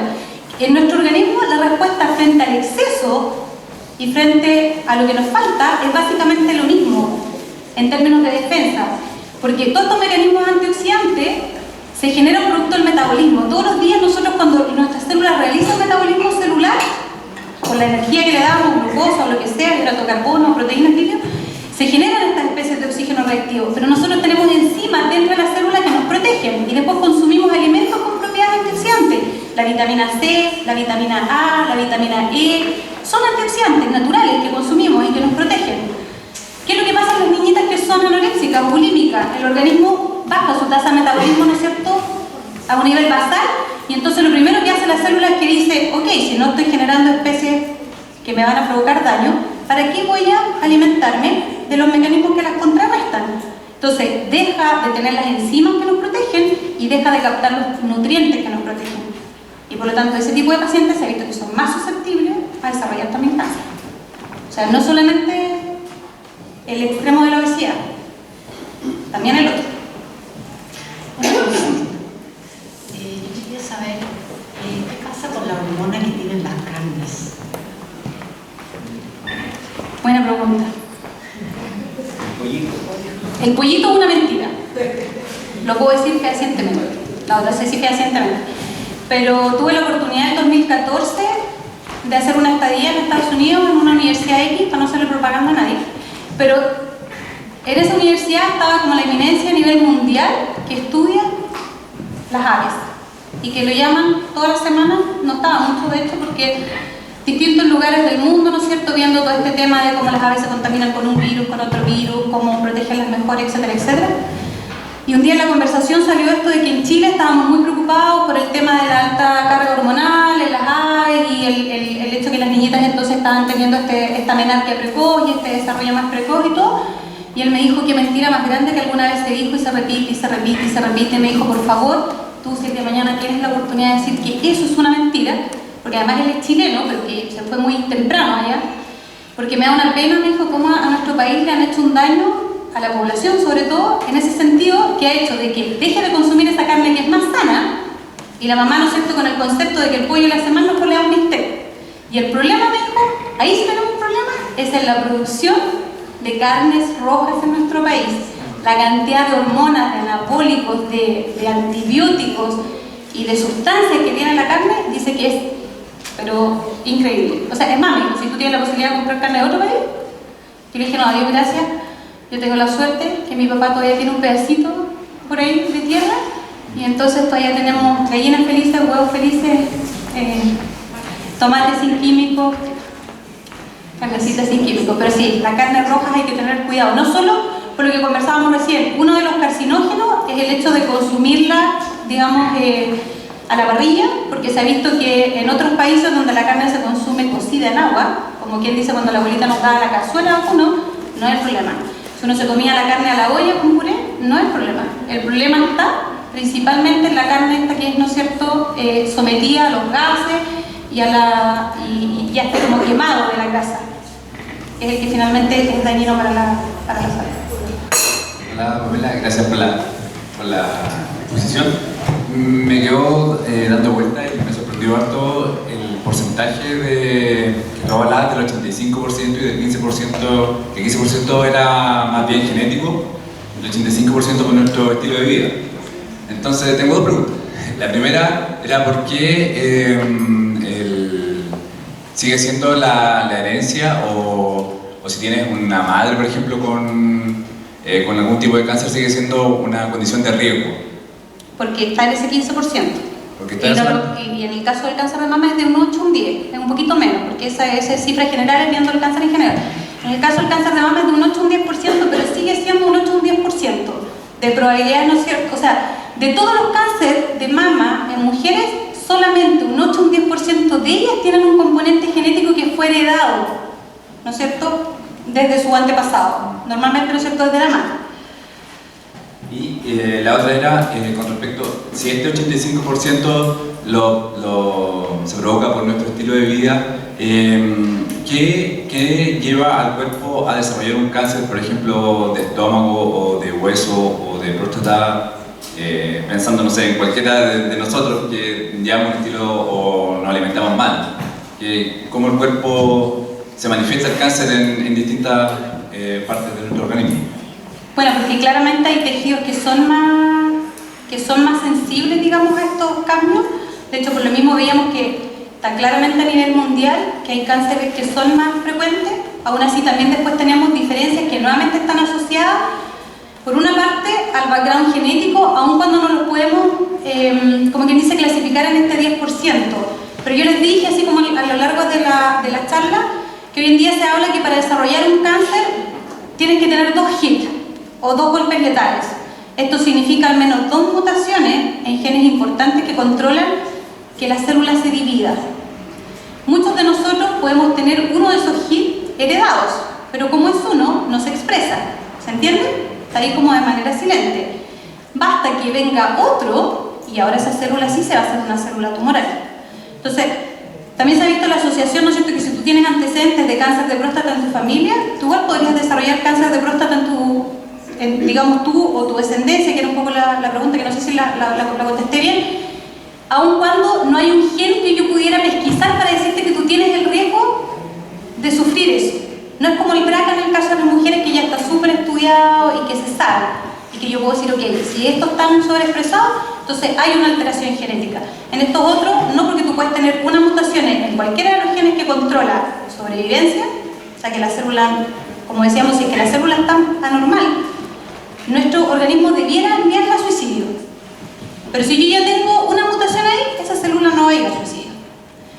Después, ¿quién verifica que se tiene que suicidar o no? Como decíamos, los guardianes del DNA. Pero si una de las mutaciones está en el guardián del DNA, ya no revisa si tiene o no, y si se tiene o no quiere suicidio. Entonces ya tenemos 2 factores. Y si después una de las mutaciones está en los receptores que responden a hormonas o a factores de crecimiento, y yo por la condición obesa, sedentaria o la que sea, tengo más de esos factores, voy a responder más. Y entonces se empieza a sumar. Es como, no sé si se entiende. Hola, son 2 preguntas, la verdad. Una es sobre las pastillas anticonceptivas en la edad de 20 años, porque de hecho hay algunas pastillas que dicen que ayudan a prevenir el cáncer, la mayoría. Entonces quería saber cómo afectan las pastillas en una edad tan baja, por decirlo así. ¿Cuáles son esas? Hay varias. Yo he leído varias que dicen que ayudan a prevenir cáncer de útero o cosas así. Y la otra era, ¿cuál es el rango de edad más o menos en donde más se desarrolla el cáncer? Si existe un rango específico. ¿Se refiere a los miomas?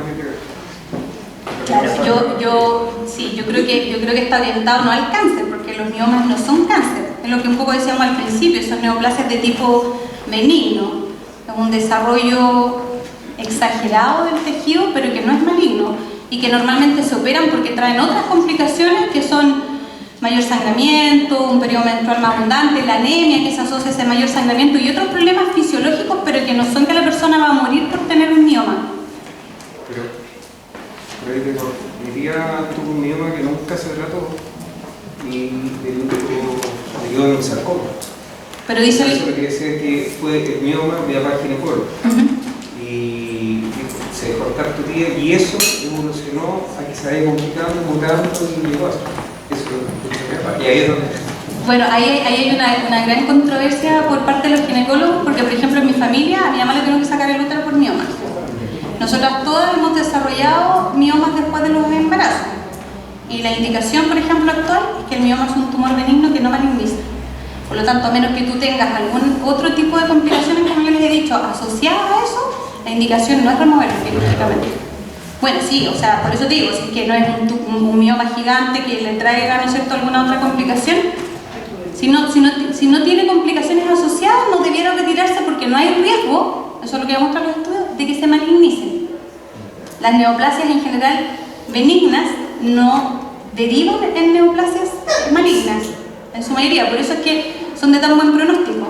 y tienen remoción quirúrgica, y si uno las remueve quirúrgicamente, incluso los tumores cerebrales, que también los tumores cerebrales benignos han aumentado, no se sabe por qué.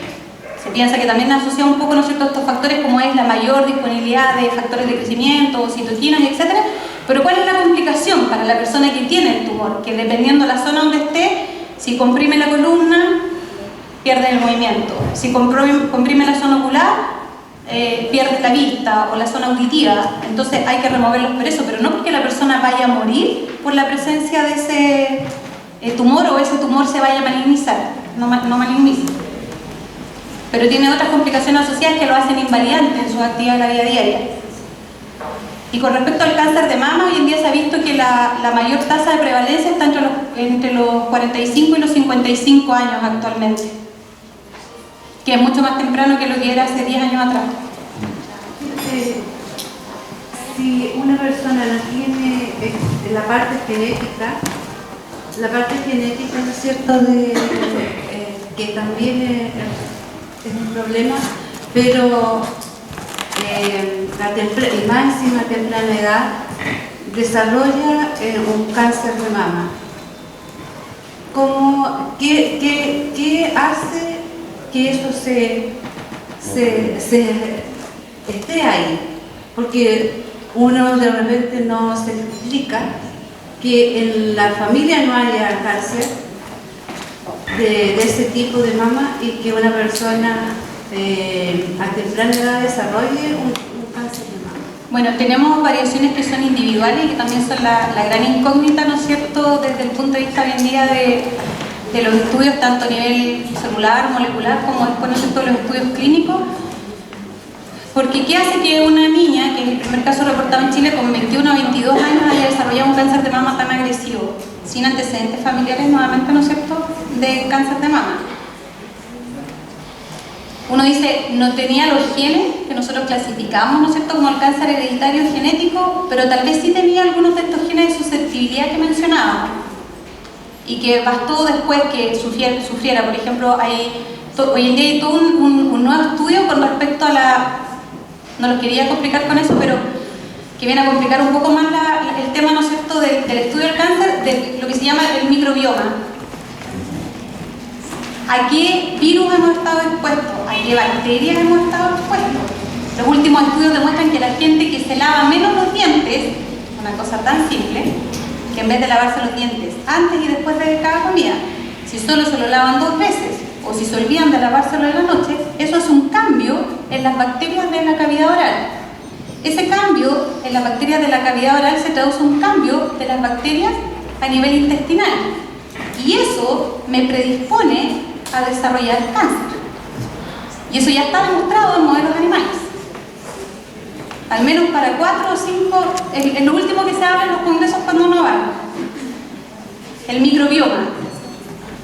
Y no solamente nuevamente desde el punto de vista de nuestro estilo de vida, de si nos lavamos los dientes, si no nos lavamos los dientes, sino que yo me imagino esto a futuro, con qué pasta de dientes, con qué tipo de cepillo. Si es un cepillo, ¿no es cierto?, que me provoca daño en la encía, inflamación local, tal vez también me cambia las bacterias que tengo alojadas en la cavidad bucal y con ello las de la cavidad intestinal y con ello los factores que circulan en mi cuerpo y con ello la probabilidad de desarrollar cáncer u otras patologías.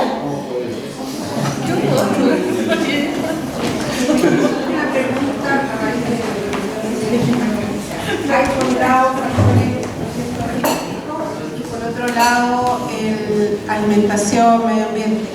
¿Cómo se explica cáncer en niños muy pequeños? Son genéticos. Básicamente genéticos. Las leucemias, sí, a Dios gracias, en nuestro país hoy en día significan la tasa de mortalidad más baja, porque si hay una neoplasia maligna en la que la biología celular y molecular ha avanzado así, pero rápidamente y eficientemente, ha sido las leucemias. La gran mayoría de ellos, cuando se pesquisan antes de los 12 años, tienen un excelente pronóstico, ¿sí?, y una excelente posibilidad terapéutica, y sobre todo que yo tuve la posibilidad de ir a consultar el año pasado por otro proyecto que teníamos y me llevé la sorpresa que lo mismo que nosotros escuchábamos que ya se está aplicando en Europa cuando íbamos a los congresos, que son estos como paneles que les comentaba yo, donde se estudia paciente a paciente la terapia personalizada. Yo dije, ok, lo comentábamos aquí con los colegas en el laboratorio, en Chile esto será en 20 años más. En el servicio público en 40. Y me tuve que morder la lengua cuando conversé con el doctor, ¿no es cierto?, encargado de esa área, porque me llega y me dice, no, Pamela, nosotros estamos utilizando tecnología de punta. Nuestros pacientes son diagnosticados y reciben la terapia personalizada de acuerdo a esos mismos estándares. Entonces yo creo que eso es lo que ha hecho tan eficiente y al mismo tiempo ha permitido que Valdivia se gane el hecho de ser centro de referencia oncológica. Vamos a ser, si Dios quiere, centro de referencia oncológica al sur de Chile. Y por eso están llegando más oncólogos al hospital, y está llegando mejores equipos, y no sé si este año, pero si no, vamos a tardar el próximo vamos a empezar con los trasplantes de médula justamente para tratar esto, y esto ya va a significar que la gente no tenga que viajar ni hacer tantas esperas. Hay una fuerte inyección de dinero, que no sé de dónde viene, pero hay, para que es importante. La causa en los objetivos de la alta tasa de cáncer, ¿cuál es? No escuché. No, la alta tasa de cáncer en los ríos. ¿En los? ¡Wow! No, tenemos así un interrogante. Porque uno pensaría que tenemos una vida más tranquila que Santiago. No sé, a ver con los tacos, pero bueno. Que de alguna manera tenemos acceso a alimentos menos manipulados, porque hay mayor producción local. Pero sin embargo somos la ciudad y dentro de ello la región, por ejemplo, con una de las más altas tasas, no sé si la más alta, pero una de las más altas de cáncer gástrico, que es un aumento en los últimos años. Y entonces viene como, claro, todas estas asociaciones, pero que no están demostradas, que dicen ya, pero tal vez somos más buenos para el consumo de carne, consumimos mayor cantidad de grasa saturada, la leche menos descremada, pero también yo creo que hay un tema en el cual nos hemos dejado estar, que la universidad ha trabajado ahí un poco desde otras áreas, y es que tenemos una de las más altas tasas de obesidad en niños. Hemos hecho pesquisa de niños hipertensos con 11 años en el colegio. Ya tenemos algunos lamentables casos de niños que han fallecido durante la clase de deporte, justamente por una hipertensión no pesquisada. La hipertensión, al igual que el cáncer, era una enfermedad de los 60-70 años. O sea, recién ahí venía una desregulación. No era una patología de los niños.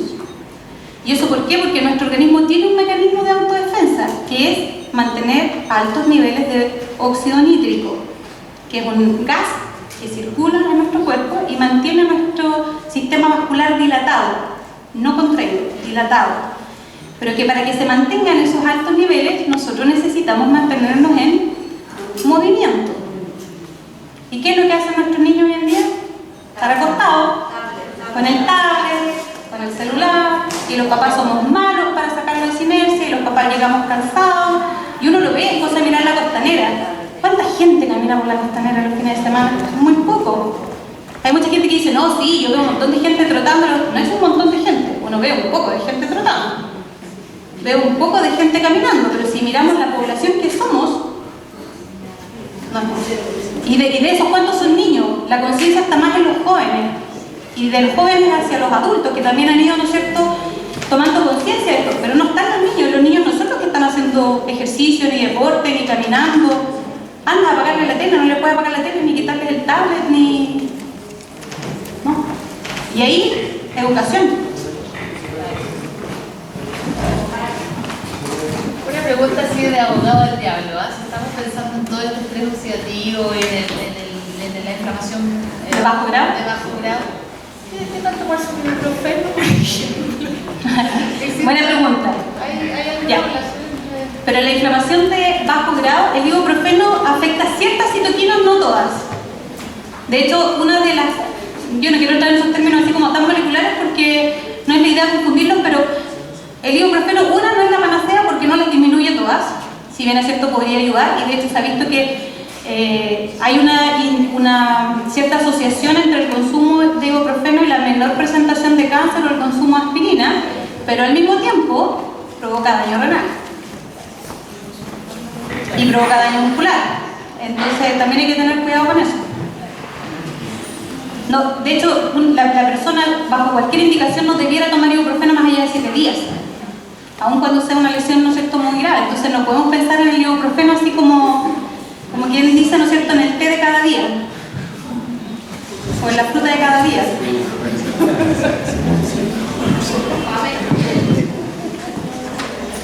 El año pasado yo me encontré en Santiago con un mamógrafo móvil, algo así, se llama mamografía genética de la población. Eso está acá en Valdivia. Yo que sepa no, pero en Santiago hay mamógrafo móvil, ecógrafo móvil, no solamente para el área de la mama, sino que también, ¿no es cierto?, para hacer pesquisas de problemas, no sé, pesquisas de problemas cardiovasculares y todo, mucho de tomarle la presión a la población y sobre todo en niños. Ahí nos falta un poco en Valdivia. Eso ocurre también con el tema de la transferencia a las comunas, y es porque ya están todas las cabezas de las organizaciones que justamente se dedican a esto, porque claro, todas las campañas las hacen en Santiago y... La plata no viene a regiones. De hecho, hagamos política ahora. En lo que sí le ganamos a Valdivia es el tema de medio ambiente. Sí, pero es que hay como que las personas que se preocupan de ese tema están acá y muchas son de acá y no están dispuestas a moverse. Entonces, ese es el tema, las organizaciones están acá. Cuando hay una organización en un lugar, claro, se va a notar más la presencia allá. ¿Alguna pregunta? Sí, pues. Claro. Voluntaria, mucho rato con los niños hospitalizados. Entonces, ¿por qué ha aumentado tanto la leucemia en los niños? El otro día conocí un caso, por ejemplo, como de esa razón particular en la universidad, en Puerto Montt, que lo mandaron a Valdivia, a la clínica, en la misma semana, fue pasó a ir a la universidad, estaba matriculado y se volvió a diagnosticaron con la leucemia muy espinante y se fue a la salud. Y acá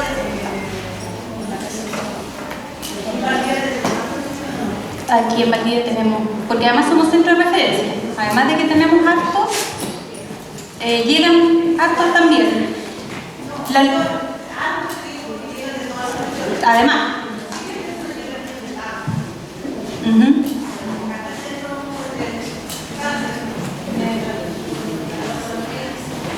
Para el tema de la leucemia se habla más que ha aumentado mucho la progresión, o sea, lo que usted acaba de decir, qué tan rápido muchas veces esto progresa. A Dios gracias, no como en la población global, porque está funcionando bien el tema de la pesquisa y del tratamiento, pero hay casos, ¿no es cierto?, en los cuales todos estos otros factores que hemos conversado al parecer son un determinante.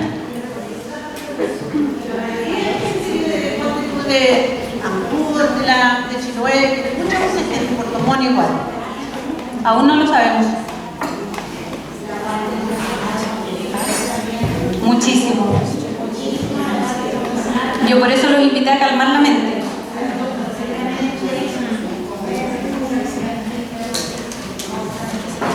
No tanto asado al palo, efectivamente.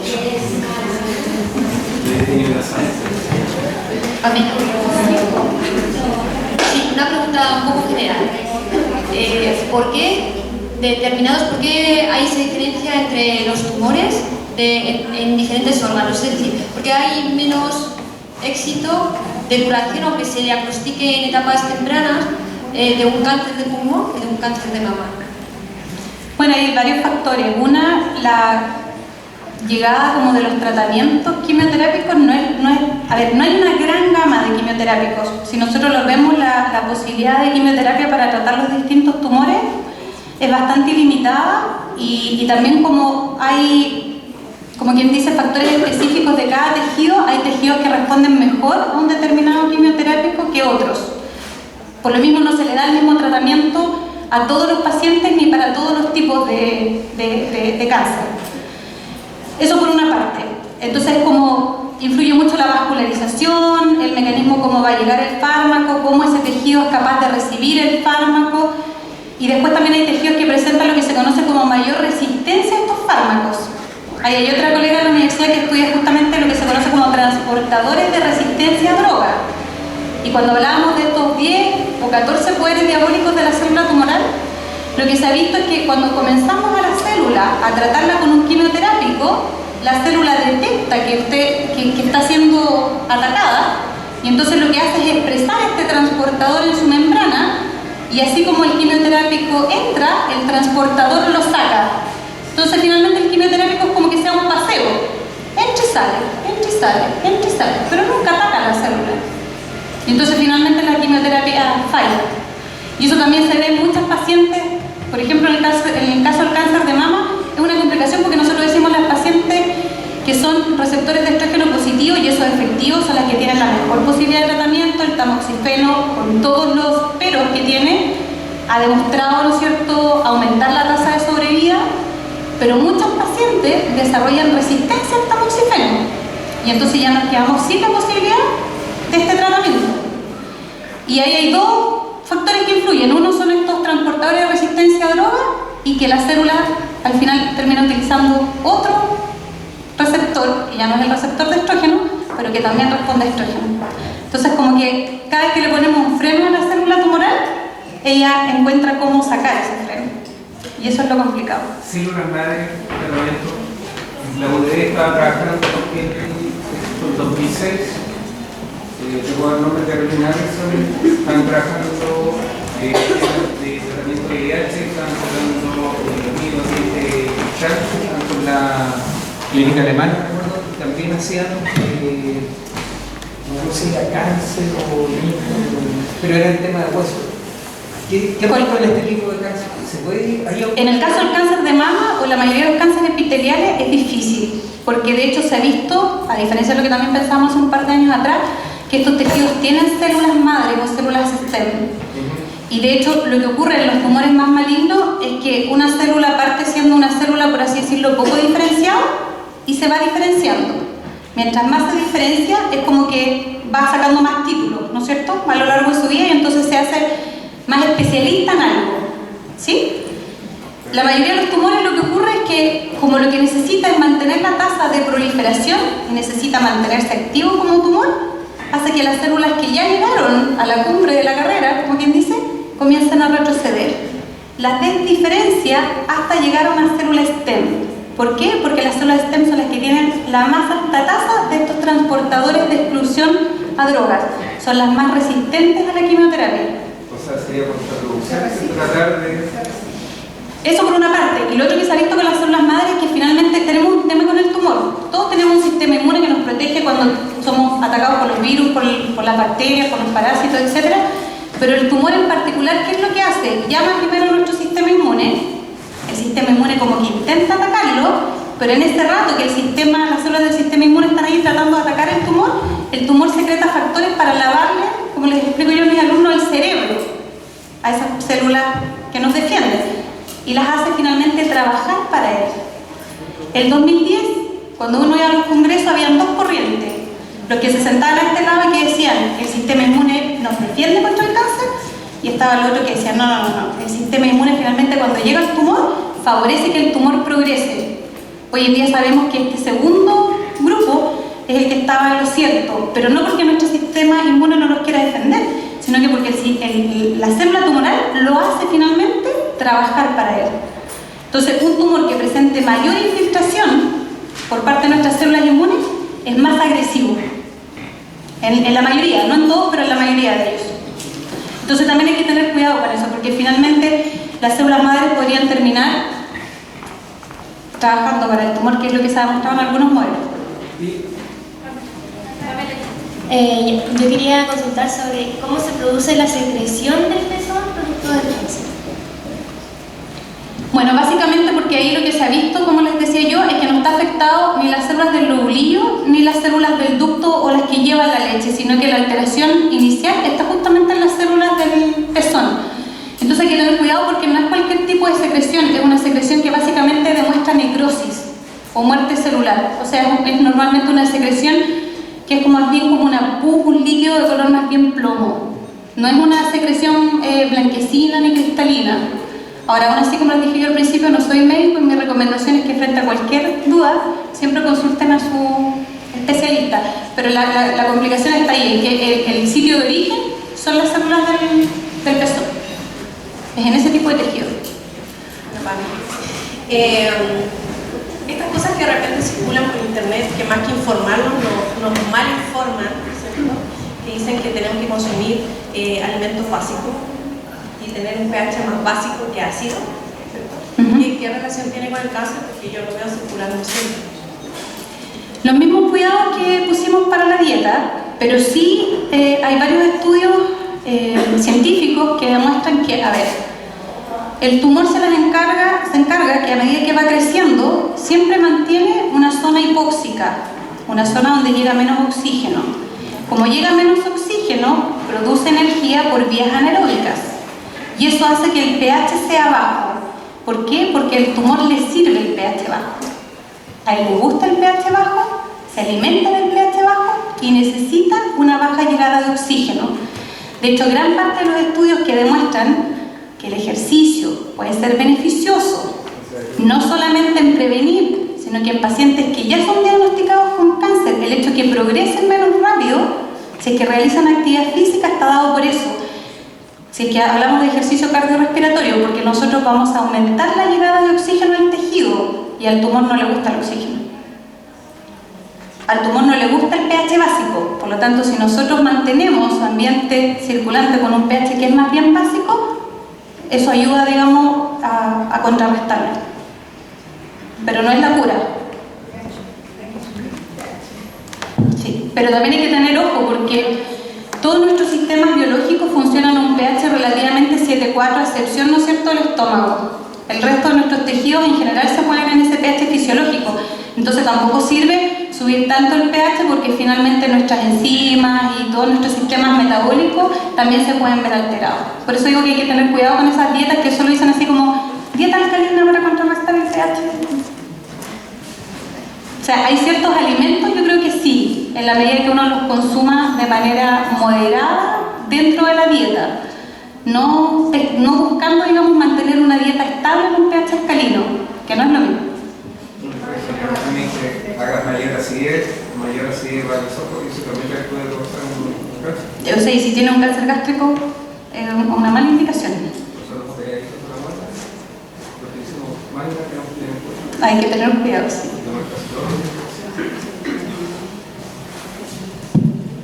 Bueno, quiero darle las gracias a Pamela. Un aplauso grande para ella.